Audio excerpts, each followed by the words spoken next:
نبی پاک صلی اللہ تعالیٰ علیہ وآلہ وسلم جب دنیا کائنات میں جلوہ گر ہوئے تو حضرت بی بی آمنہ رضی اللہ تعالیٰ عنہ کہتی ہیں رأیت ثلاثۃ اعلام، کہتی ہیں میں نے 3 جھنڈے لگے دیکھے، 3 جھنڈے لگے دیکھے۔ کتنے جی؟ 3 جھنڈے لگے دیکھے، علمم بالمشرق، علمم بالمغرب و علمن علی ظاہر الکعبہ تھی۔ کہتی 3 جھنڈے لگے دیکھے، ایک جھنڈا مشرق میں لگا ہوا تھا، ایک جھنڈا مغرب میں لگا ہوا تھا، اور ایک جھنڈا کعبے کی چھت پر رب نے لگایا ہوا ہے۔ رب کائنات نے یہ جھنڈے لگا کر ایک پیغام دیا، اے محبوب کی امی جان، کہیں محبوب کی یتیمی کے عالم میں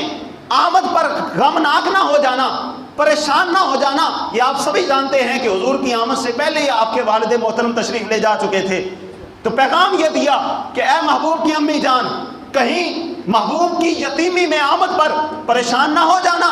ہم مشرق میں بھی جھنڈا لگا رہے ہیں جبریل کو حکم دے کر، مغرب میں بھی جھنڈا لگا رہے ہیں جبریل کو حکم دے کر، کعبے کی چھت پر بھی جھنڈا لگا رہے ہیں جبریل کو حکم دے کر، اور پیغام یہ دے رہے ہیں کہ ایک وقت ایسا آئے گا، ایک وقت ایسا آئے گا کہ تیرے اس کچی کلی میں آنے والے مہمان معظم کے چرچے مغرب میں بھی ہوں گے، مشرق میں بھی ہوں گے، اور کعبے میں بھی تیرے اس محبوب کا ہی دین راج کرے گا۔ مشرق میں بھی تیرے اشتیاق کے چرچے ہوں گے، مغرب میں بھی تیرے محبوب کے چرچے ہوں گے، مشرق والے بھی نعرے لگائیں گے آمد مصطفیٰ مرحبا مرحبا، مغرب والے بھی تیرے اس محبوب کی آمد کے مہینے میں نعرے لگاتے پھریں گے آمد مصطفیٰ، بولے سارے مرحبا مرحبا، آمد مصطفیٰ، آمد مصطفیٰ، مرحبا مرحبا۔ مشرق میں بھی اسی کے چرچے ہوں گے، مغرب میں بھی اسی کے چرچے ہوں گے۔ احباب زیوکار، مغرب میں کیسے حضور کے چرچے؟ ہم مشرق میں رہ رہے ہیں نا، یہ سارا علاقہ مشرق ہے، پاکستان، انڈیا، سری لنکا، بنگلہ دیش، یہ سارا مشرقی علاقہ ہے۔ مغرب میں بھی حضور کے چرچے۔ آج بھی آپ برمنگھم شہر کے اندر جب بھی میلاد مصطفیٰ کا مہینہ آتا ہے تو حکومت بھی کافروں کی، ملک بھی کافروں کا، وہاں پر قانون بھی کافروں کا، لیکن جب حضور کے میلاد کا مہینہ آتا ہے تو ایک دن ایسا بھی آتا ہے کہ وہاں پر بھی ٹریفک کو روک دیا جاتا ہے اور جلوس میلاد کو پروٹوکول کے ساتھ گزرنے دیا جاتا ہے۔ اور ان کے بچے پھر پوچھتے ہیں اپنے ماں باپ سے کہ یہ کیا وجہ بن گئی کہ کبھی ٹریفک جام نہیں ہوئی، آج ٹریفک کیوں رک گئی؟ تو وہ عیسائی اور کافر ہونے کے باوجود یہ کہنے پر مجبور ہو جاتے ہیں کہ کملی والا آ گیا ہے۔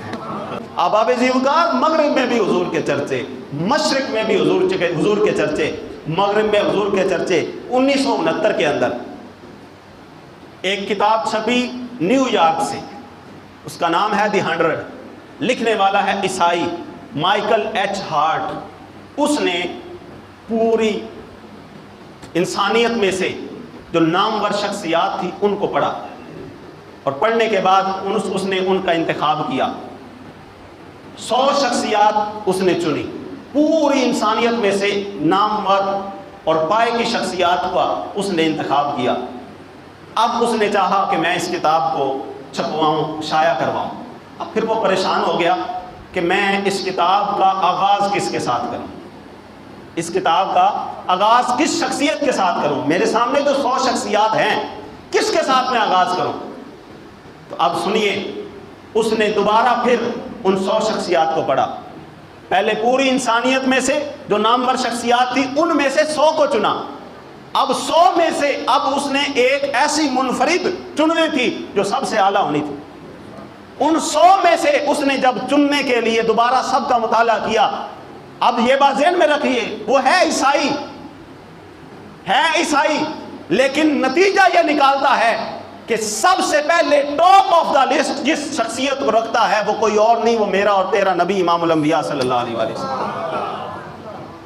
حضور کو آگے رکھتا ہے، اور نبی پاک صلی اللہ علیہ وسلم کے ذکر کے ساتھ اپنی کتاب کا آغاز کرتا ہے۔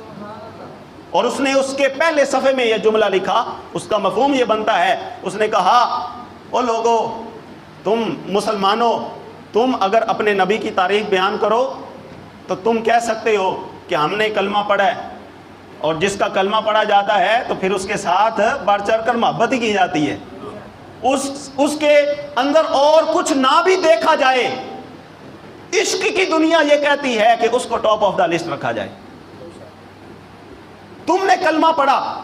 تم اگر محبوب مصطفیٰ صلی اللہ علیہ وآلہ وسلم کا ذکر ٹاپ آف دا لسٹ کرتے تو یہ عشق کی دنیا تھی، لیکن اس نے کہا کہ میں نے تو تمہارے نبی کا کلمہ نہیں پڑھا ہوا تھا، میں نے تو حضرت عیسیٰ کا کلمہ پڑھا ہوا تھا،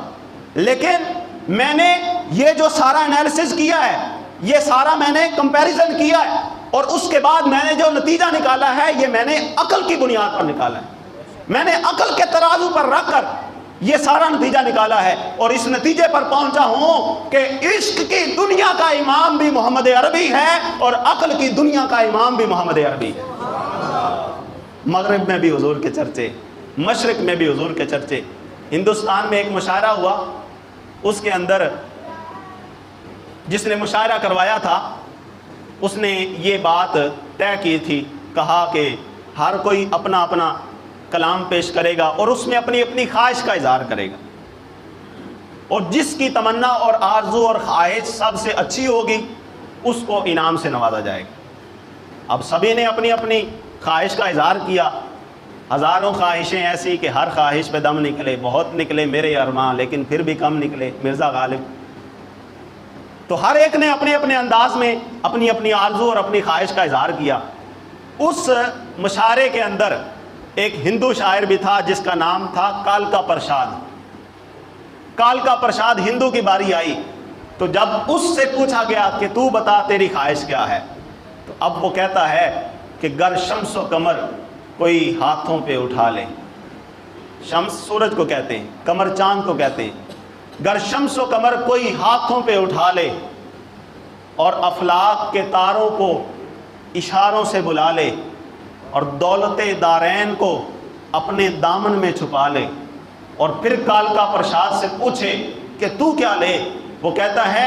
کہ کوئی سورج بھی توڑ کر لے آئے، چاند بھی لے آئے اور اپنے ہاتھوں پر لا کر رکھ لے، آسمان کے تاروں کو بھی لے آئے اور پوری کائنات کی دولت اکٹھی کر کے میرے سامنے پیش کر دے، میرے قدموں میں رکھ دے، اور مجھے چوائس دے، اختیار دے کہ ان میں سے کیا لے گا۔ تو کہتا ہے نہ مجھے سورج چاہیے، نہ مجھے چاند چاہیے، نہ مجھے آسمان کے تارے چاہیے، نہ دنیا کی دولت چاہیے۔ وہ کہتا ہے گر شمس و قمر کوئی ہاتھوں پہ اٹھا لے اور دولت دارین کو اپنے دامن میں چھپا لے، افلاک کے تاروں کو اشاروں سے بلا لے، اور پھر کالکا پرشاد سے پوچھے کہ تو کیا لے؟ تو یہ نالین محمد کو اپنی آنکھوں پہ لگا لے۔ ساری کائنات کی دولت اس کے سامنے پیش کی گئی، اپنے تصور میں وہی سارا منظر بیان کرتا ہے، ہر ایک چیز وہ کہتا ہے مجھے کچھ نہیں چاہیے، مجھے تو نالین مصطفیٰ چاہیے۔ مشرق میں بھی حضور کے چرچے،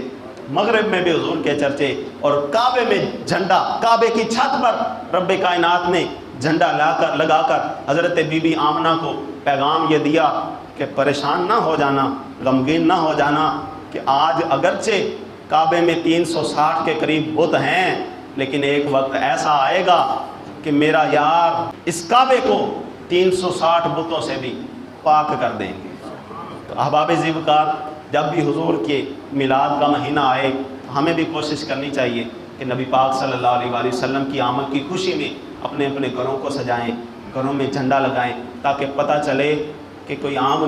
گھر نہیں ہے بلکہ رحمت للعالمین کے نوکر کا گھر ہے۔ یار ہم پارٹیوں سے محبت کرتے ہیں نا، سیاسی پارٹیوں سے، تو ان کے جھنڈے بھی بڑے فخر سے لگاتے ہیں، بڑی خوشی سے لگاتے ہیں، بڑی محبت سے لگاتے ہیں۔ قبر میں کسی پارٹی نے کام نہیں آنا، بروز محشر کام آئے گا تو لواء الحمد والا محمد عربی کام آئے گا، اور قیامت والے دن کسی کا جھنڈا نہیں چلے گا۔ قیامت والے دن صرف ایک ہی جھنڈا ہوگا، اور وہ ہے لواء الحمد محمد عربی صلی اللہ علیہ وآلہ وسلم کا جھنڈا۔ تو کیوں نہ دنیا والوں کو پیغام محبت دے دیں، حضور کی آمد کی خوشی میں اپنے گھر پر جھنڈا لگا کر پیغام دے دیں کہ ہمارا تعلق اگرچہ کسی بھی پارٹی سے ہے، لیکن ہم کل بھی مصطفیٰ کے تھے، ہم آج بھی مصطفیٰ کے ہیں، قیامت والے دن بھی اللہ کے فضل سے مصطفیٰ کے ہی ہوں گے۔